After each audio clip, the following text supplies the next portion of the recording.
Урматтуу Режеп Тайып Эрдоган мырза, кымбаттуу бир тууганым, эки элдин биримдигин жана түбөлүк достугун баса белгилеп, Кыргыз Республикасы менен Түркия Республикасынын ортосундагы стратегиялык кызматташтык мамилелерин чыңдоого олуттуу салым кошконуңуз үчүн Кыргыз Республикасынын эң жогорку мамлекеттик сыйлыктарынын бири, биринчи даражадагы Манас орденин бүткүл кыргыз элинин атынан сизге тапшырып коюуга уруксат этиңиз.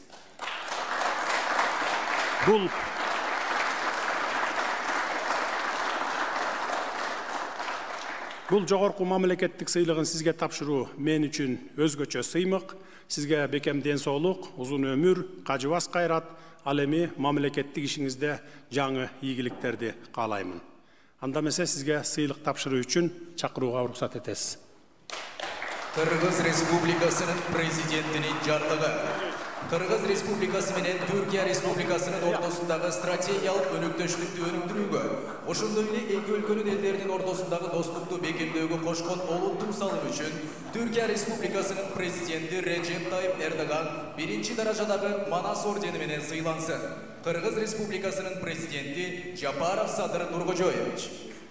Кыргыз Cumhuriyeti Cumhurbaşkanı kararnamesi.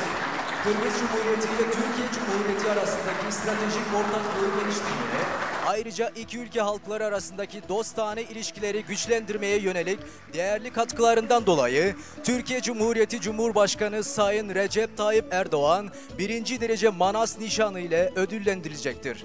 Kırgız Cumhuriyeti Cumhurbaşkanı Sadır Nurkojovich Japarov.